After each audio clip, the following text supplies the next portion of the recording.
በስመ አብ በስመ ወልድ በስመ መንፈስ ቅዱስ አሐዱ አምላክ። በጌታ የተወደዳችሁ በሀገር ውስጥና በውጭ ሀገር የምትኖሩ የወንጌል አማኞች አብያተ ክርስቲያናት ምዕመናን፣ የክርስትና እምነት ተከታዮችና ኢትዮጵያውያን ወገኖቻችን በሙሉ ከምሕረቱና ከቸርነቱ የተነሳ ሁላችሁንም በሰላምና በጤና ጠብቆ እንኳን ለ2018 ዓመተ ምህረት የትንሣኤ መታሰቢያ በዓል አደረሳችሁ አደረሰን በማለት በራሴና በኢትዮጵያ ወንጌል አማኞች አብያተ ክርስቲያናት ካውንስል ስም መልካም ምኞቴን ስገልጽ በታላቅ ደስታ ነው። የትንሣኤ መታሰቢያ በዓል ስናከብር በክርስቶስ ኢየሱስ መከራና ስቃይ፣ ሞትና ትንሣኤ ያገኘነውን የዘላለም ሕይወት እንዲሁም እግዚአብሔር በአንድያ ልጁ በኩል የገለጸውን ወደር የሌለውን ፍቅሩን እያሰብ ዕለቱን እግዚአብሔርን በተሰበረ ልብ በማምለክና በማመስገን ማሳለፍ ይኖርብናል።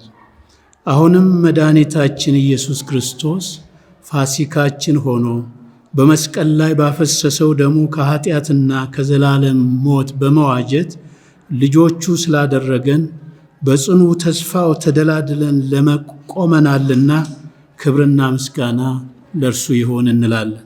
ሐዋርያው ዮሐንስ በመልእክቱ ወዳጆች ሆይ ፍቅር ከእግዚአብሔር ስለሆነ የሚወደውም ሁሉ ከእግዚአብሔር ስለተወለደ እግዚአብሔርንም ስለሚያውቅ እርስ በርሳችን እንዋደድ በማለት እንዳስተማረው ትንሣኤ ጥላቻ በፍቅር፣ መለያየት በአንድነት፣ ሐዘን በደስታ እንዲሁም ሽንፈት በድል የተደመደመበት ስለሆነ በእኛም መካከል ጎልቶ መታየት ያለበት ፍቅር፣ ሰላምና ይቅር ባይነት ነው።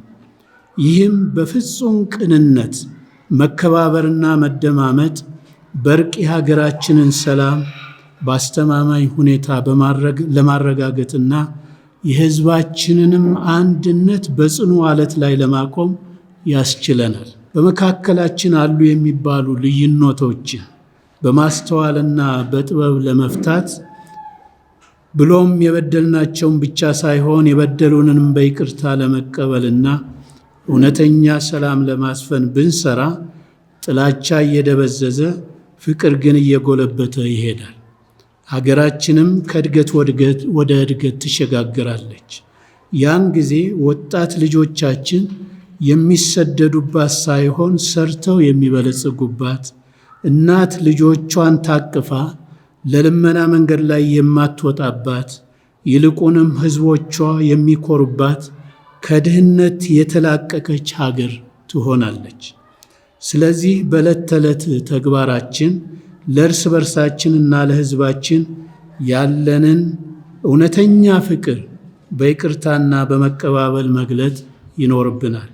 በመሆኑም በወንድማማች ፍቅር ልብ ለልብ ተሳስረን ለጋራ ጥቅምና እድገት አስተማማኝ ሰላምን ለማስፈን በጽናት እንቆም ዘንድ ጥሪያችንን በድጋሚ በአክብሮት እናስተላልፋለን።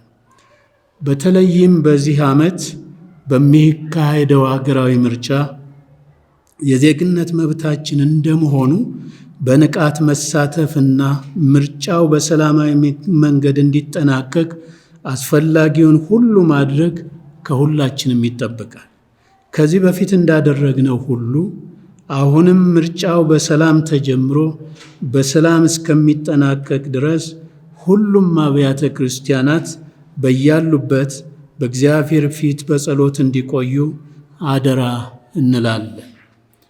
እግዚአብሔር በቃሉ ለድሃ ቸርነትን የሚያደርግ ለእግዚአብሔር ያበድራል በጎነቱንም መልሶ ይከፍለዋል ስለሚል የክርስቶስ ኢየሱስን ትንሣኤ ስናከብር በመካከላችን በልዩ ልዩ ችግር ውስጥ ያሉትን ወገኖች በማሰብ እነርሱንም ከእኛ ጋር የደስታችን ተካፋች የሆኑ ዘንድ ከፍቅር የመነጨ ልግስና እንድናደርግላቸው በጌታ ፍቅር ሁሉንም ምዕመናን እንጠይቃለን። በተለይም በደቡብ ኢትዮጵያ በጋሞ ዞን አንዳንድ ደጋማ ስፍራዎች በተከሰተው ከፍተኛ ዝናብ እንዲሁም የመሬት መንሸራተት 125 ወገኖቻችንን በሞት ያጣንና በብዙዎችም ላይ የአካል ጉዳትና የንብረት ውድመት የደረሰ ሲሆን ከፍተኛ ቁጥር ያለው ሕዝብ አሁንም ተፈናቅሎ በመጠለያ ውስጥ ይገኛል።